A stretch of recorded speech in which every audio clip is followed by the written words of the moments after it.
Verið hjartanlega velkomin í kvöldguðþjónustu í Blönduóskirkju, kæru vinir. Bæði þið sem eru hér í kirkjunni með mér og þið sem til okkar heyrið á netinu. Guðþjónustu formið hjá okkur í kvöld er svona eiginlega bæði hefðbundið og óhefðbundið. Einn messuliðurinn tekur við af öðrum svona í svipaðri röð og við erum vön og við syngjum sálma inn á milli lestra og bæna. Vona við eigum hér notanlega afslappaða og góða bænastund. Sálmanúmerin eru hér á veggnum og ég hvet ykkur til að taka undir í sálmasöng.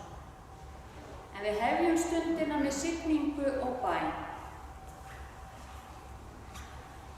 Í nafni Guðs, Föður, Sonar og Heilags Anda. Amen. Heilagi Faðir, gef okkur speki til að þekkja þig, visku til að skilja þig, þrá eftir að finna þig, þolinmæði að bíða þín, augu til að sjá þig, hjarta sem íhugar þig og líf sem lofar þig. Fyrir kraft Drottins okkar Jesú Krist. Amen.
séra Hjálmars Jónssonar.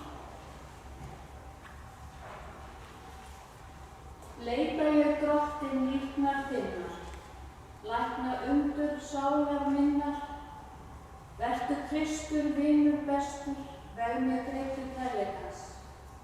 Þú sem náðar, þú sem gefur, þjáðum auðsýnt miskun hefur, láttu heiminn lækning finna, lausn á vanda sérhvers manns.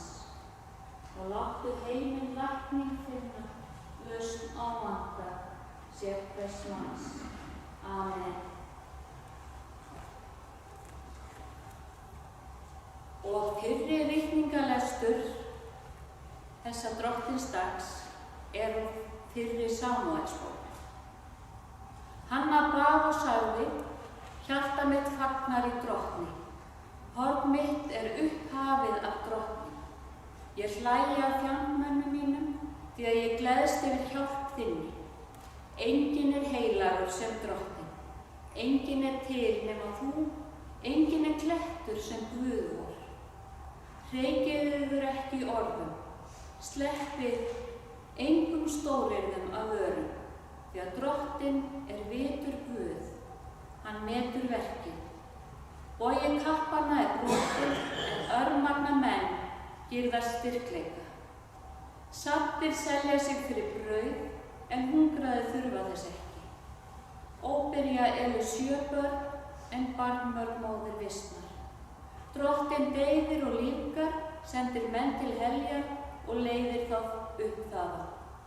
Drottinn sviptir menn eigum og auðgar þá. Hann niðurlægir og upphefur, hann lyftir hinum auma úr duftinu og hefur hinn snauða úr skarninu, leiðir hann til sætis á höfðingjum og skipar honum í öndvegi. Stoðir jarðar eru eign Drottins, á þeim reisti hann heiminn. Hann ver fætur sinna réttlátu, en ranglátir þagna í myrkrinu, því að enginn er máttugur af eigin afli.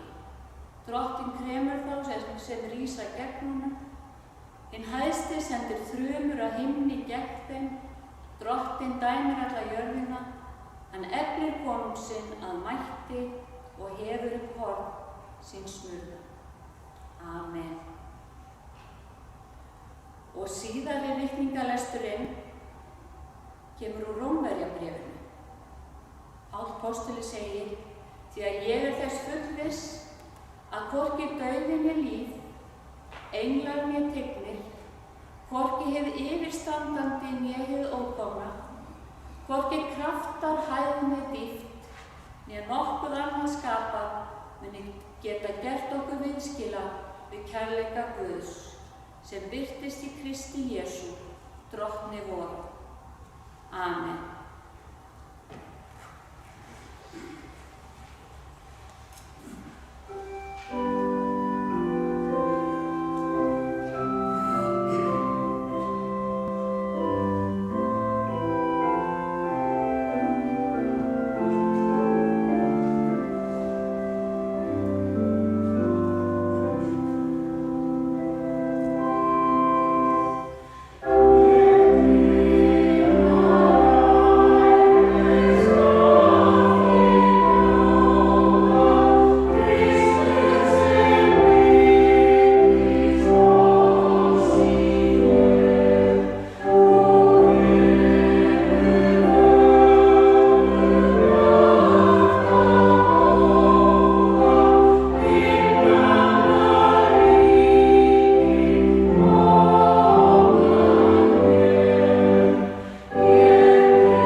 þeim dögum tók María sig upp og fór með flýti til borgar nokkurrar í fjallabyggðum Júda. Hún kom inn í hús Sakaría og heilsaði Elísabetu. Þá var það þegar Elísabet heyrði kveðju Maríu að barnið tók viðbragð í lífi hennar. Og Elísabet fylltist heilögum anda og hrópaði hárri röddu: blessuð sért þú meðal kvenna og blessaður ávöxtur lífs þíns. Hvaðan kemur mér þetta að móðir drottins míns kemur til mín? Þegar kveðja þín hljómaði í eyrum mér, tók barnið viðbragð af gleði í lífi mínu. Sæl er sú sem trúir því að rætast muni það sem drottin lét segja henni. Og María sagði: önd mín miklar drottin og andi minn gleðst í Guði frelsara mínum, því að hann hefur litið til ambáttar sinnar í smæð hennar. Héðan af munu allar kynslóðir við sæla segja, því að mikla hluti hefur hinn voldi í við mig gert og heilagt er nafn hans. Miskunn hans við þá óttast hann varir frá kyni til kyns. Máttarverk hefur hann unnið með armi sínum og drembilátum í hug og hjarta hefur hann tvístrað. Valdhöfum hefur hann steypt af stóli og upphafið smælingja. Hungraða hefur hann fyllt gæfum en látið ríka tómhenta frá sér fara. Hann hefur minnst miskunnar sinnar og tekið að sér Ísrael þjón sinn, eins og hann hét feðrum vorum, Abraham og niðjum hans, eilíflega. En María dvaldist hjá Elísabetu hér bil 3 mánuði og sneri síðan heim til sín. Þannig hljóðar heilagt Guðspjall. Amen. Við skulum fara saman með trúarjátninguna, en nú skulum við fara með Níkeujátninguna, sem er aftast í sálmabókinni. Á spjaldinu aftast.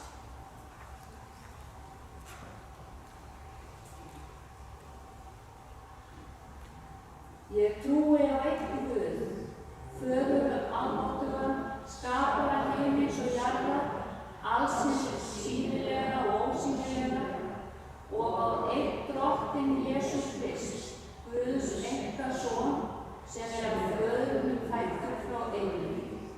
Guð af Guði, ljós af ljósi, sannur Guð af Guði sannur, fæddur eilífjörður, samur föður. Fyrir hann er allt skapað, vegna vor mannanna og vorra sálhjálpar, steig hann niður af himni, klæddist holdi fyrir heilagan anda af Maríu heilu og gjörðist maður. Hann var á krossfestur fyrir oss á dögum Pontíusar Pílatusar, píndur og kraga. Hann reis upp á 3. degi samkvæmt ritningunum og steig upp til himna, situr við hægri hönd föðursins og mun aftur koma í tíð að dæma lifendur og dauða.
Við skulum byrja. María, ljáðu mér möttur þinn, mæðir hrekið skýja. Tekur mig á kaf og kinn, kuldi smýgur í hjarta þinn, mér væri skjól af möttlinum þínum, hlýja. María, ljáðu mér möttur þinn, mærin heiði sala, að mér sækir eldurinn, yfir mig steypist reykurinn, mér væri þörf á möttlinum þínum, svala. Þegar mér sígur svefn á brá, síðastur alls í heimi, mötturinn þinn njúka þá, móðir breyttu mig ofan á, svo sof ég vært og ekkert illt mig dreymir. Amen. Náð sé með yður og friður frá Guði Föðurum og Drottni Jesú Kristi. Í dag er 4. sunnudagur í föstu. Miðfasta eða leitare á latínu sem þýðir að gleðjast eða vera glöð. Sem skýtur aðeins skökku við á miðri föstu, þar sem okkur hefur verið sagt að á föstunni skulum við leita inn á við, hugleiða og minnka við okkur allan munað og allt sem gleður sum okkar allavegana, matur og drykkur. En skýringin liggur ef til því að 25. mars er boðunardagur Maríu og við gleðjumst í dag yfir þungun Maríu og komu Krists í heiminn. Litur þessa sunnudags er í sumum kirkjum heimsins bleikur, ekki fjólublá sem er litur föstunar, heldur bleikur. Dagurinn er líka þekktur fyrir að vera nefndur mæðra sunnudagur eða rósa sunnudagur. Dominica di Rosa, segja Ítalíu. Og í guðþjónustum sunnudagana þá förum við eftir fyrirframgefinni textaröð sem við lesum og predikum út frá, ritningatextaröð. Og textaraðirnar eru 3, A, B og C og hver röð nær yfir kirkjuárið. Núna, árið 2021, eða frá því að nýtt kirkjuár hófst í upphafi aðvendunar í desember, þá gildir textaröð C. En á boðunardegi Maríu þá hef ég tekið með það besta leyfi að nota B-röðina. Á aðfangadegi og jóladegi, gamlársdegi og 13. þá er notast við einu og sömu textaröðina, hvaða ár sem er, og það ger ég ofta á boðunardegi Maríu. Ég leyfi mér að nota alltaf B-röðina. Einhver gæti spurt hvort ég ætti svona góða ræður á lager sem tilheyrðu B-röðinni. Já, ég á margar en misgóðar. Og ég er mjög oft búin að hugleiða þessa texta, en hugleiðingarnar mínar hafa tekið breytingu. Og það sem ég skrifaði árið 2006 myndi ég ekki birta hér í dag. En B-ritningatextar dagsins eru svo fallegir að ég vil alls ekki sleppa þeim. Og textarnir fjalla líka 3 konur. Það eru þær Elisabeth og María sem sagt er frá í Lúkasarguðspjalli og Hanna sem greint er frá í fyrri Samúelsbók í Gamla testamentinu. Textinn í Lúkasarguðspjalli er kallaður lofsöngur Maríu eða Magnificat og er mjög áhrifarík og mögnuð lofgjörð frá stúlku sem skynjar að Drottinn hefur vitjað hennar og ætlar henni stórt hlutverk. En í textanum í Samúelsbók er það Hanna sem flytur lofgjörð, en Hanna hefur glímt við þá hugar og tilfinningar angist að verða ekki ófrísk. Og það er svo sárt, já svo sárt eins og margar konur og margir karlar á öllum tíma hafa þurft að upplifa. En nú María litla var alveg örugglega ekki að sækjast eftir því að verða ófrísk, eignast barn, ólíkt hinum konum í lestrum dagsins. En talið er að María hafi verið born ung þegar hún eignast drenginn sinn, að Jesú. Auk þess var hún ógift og á fátæku fólki komin. Og það var ekki auðvelt hlutskipti sem beið hennar Hún hefur sjálfsagt vitað hver áhættan var sem fylgdi þessari köllun. Þungun ógiftra stúlku gat þýtt útskúfun og fordæming samfélagsins og verið til mikillar auðmýkingar fyrir fjölskyldu hennar og líka mannsefni hennar, hann Jósef. En María sagði já við engilinn og sagði já við lífinu. Og Guðspjallið greinir frá því að María skundar til Elísabetar frændkonu sinnar sem einnig var þá þunguð í elli sinni eins og stendur í Guðspjallinu. Og á þeirri stundu þá mætast gamli og nýi tíminn en Jóhannes skírari, sonur Elísabetar verður síðasti spámaðurinn en Jesús Kristur, sonur Maríu, er boðberi nýrra tíma og sá Messías sem beðið hafði verið eftir. Í upphafi þessarar predikunar þá las ég Maríubæn sem eftir Einar Ólaf Sveinsson og úr ljóðabók hans, Ljóð, frá 1968.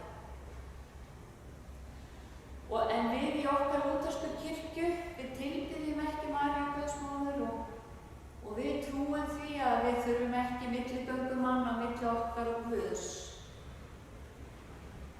En það er samt alveg heilt. En hver var nú þessi hógvara stúlka sem birtist okkur í Guðspjallstextanum? Hér áður fyrr og enn á meðal mjög margra er María sett á háan stall. Hún er gerð að guðlegri veru sem fólk tilbiður. En við vitum að hún var gyðingakona í gyðinglegu samfélagi, alþýðukona, eiginkona, móðir og húsmóðir og hefur gegnt þeim hlutverkum sínum í samræmi við venjur, siði og væntingar síns tíma.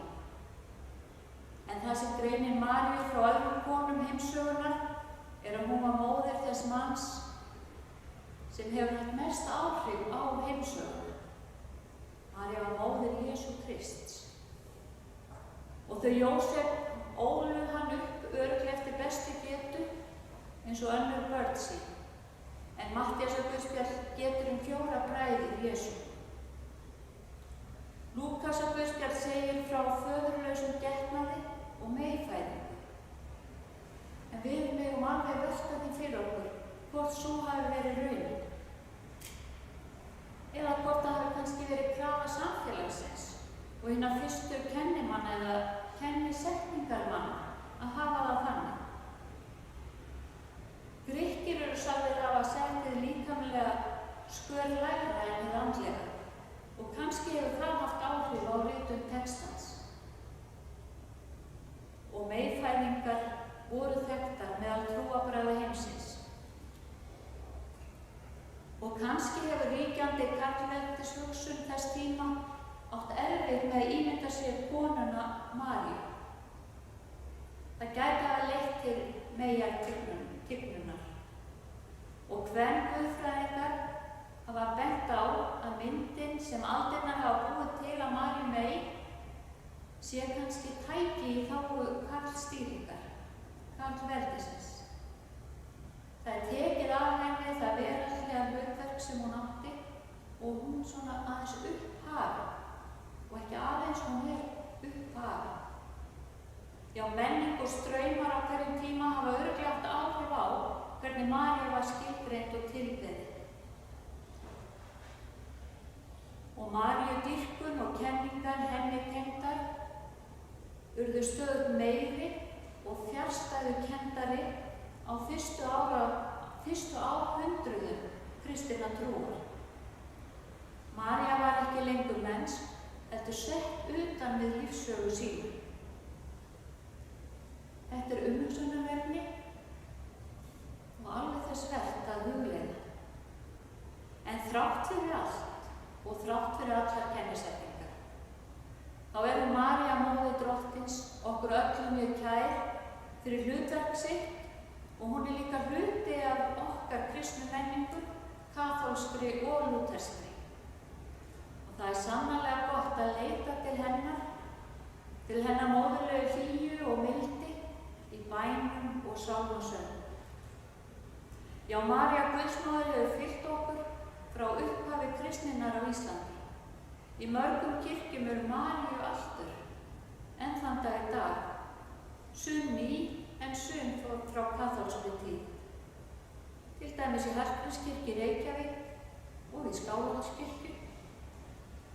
Og María Guðsmóðir sannarlega hluti af þeim himneska herskara sem yfir okkur vakir. Það ekkert rangt við það að beina orðum sínum til Maríu sem og annarra dýrlinga. En við í okkar lútersku trú höfum ekki haft milliliði í bænum okkar og tilbeiðslu til Guðs.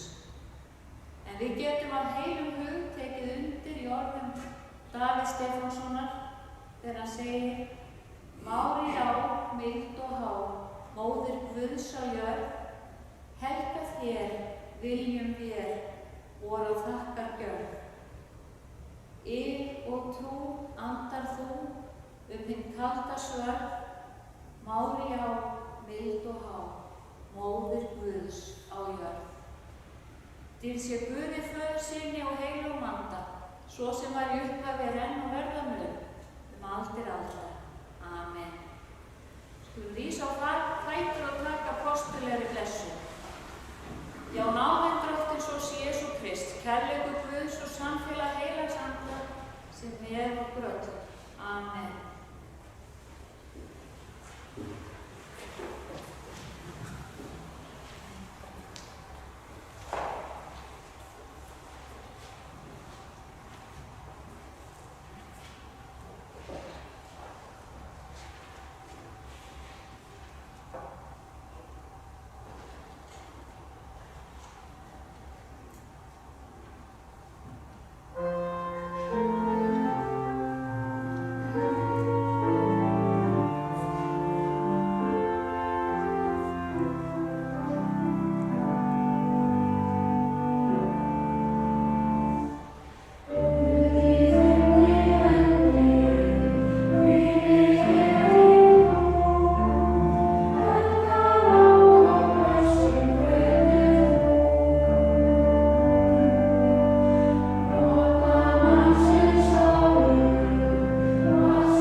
sem lifir og til að vinna gegn öllu sem ógnar lífinu. Gef okkur hugrekki til að standa með lífinu hér á jörð og verja það í öllum birtingarmyndum þess. Já, lifandi Guð, þú sem ert ljósmóðir þessa lífs, á þessum degi, á boðunardegi Maríu, minnumst við fyrir augliti þínu þeirra móður sem bar frelsar okkar inn í þennan heim. Móður Drottins vors, Maríu Guðsmóður. Og á degi Maríu Guðsmóður biðjum við fyrir öllum mæðrum á flótta, mæðrum á stríðshrjáðum svæðum, mæðrum þar sem náttúruöflin eru ógnandi.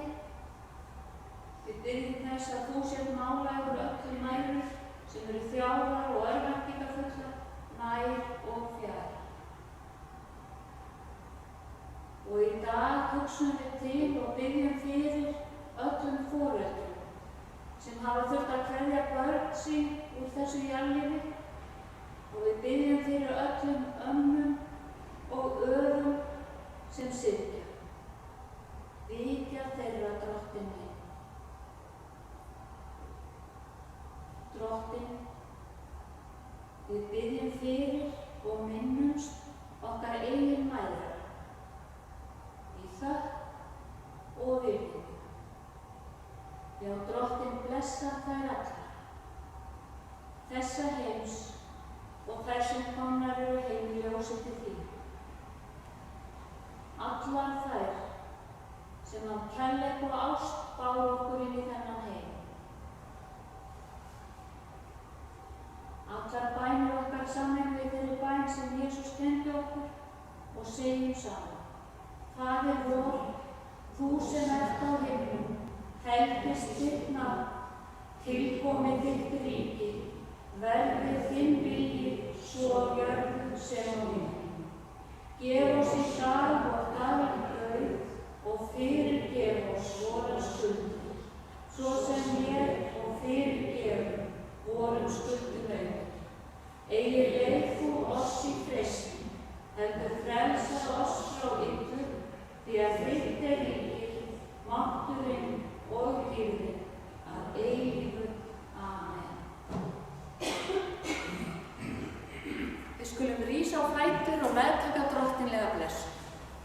Drottinn blessi þig og varðveiti þig. Drottinn láti sína ásjónu lýsa yfir þig og sé þér náðugur. Drottinn upplyfti sínu augliti yfir þig og gefi þér frið. Í Jesú nafni. Amen.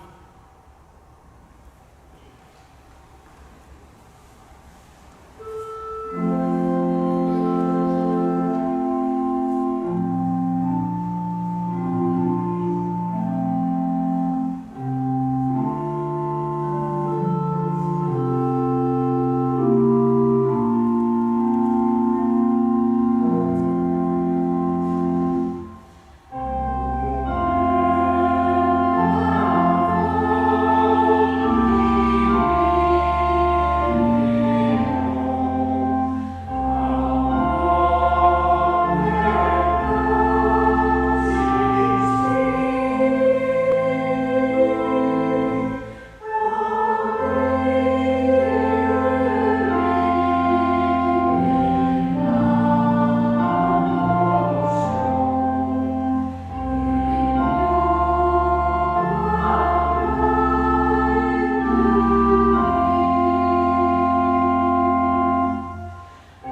stund í helgidómi þínum.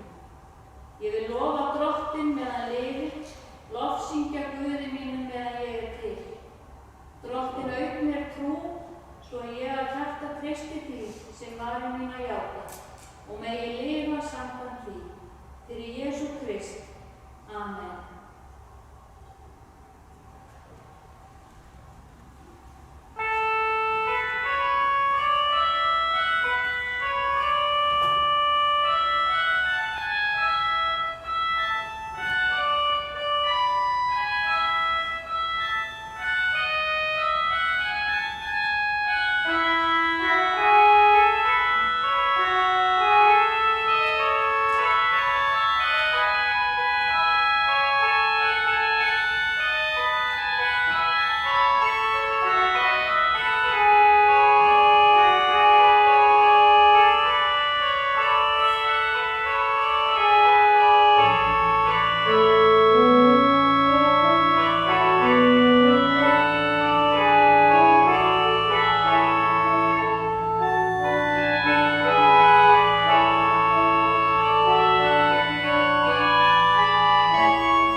til sem samveruna.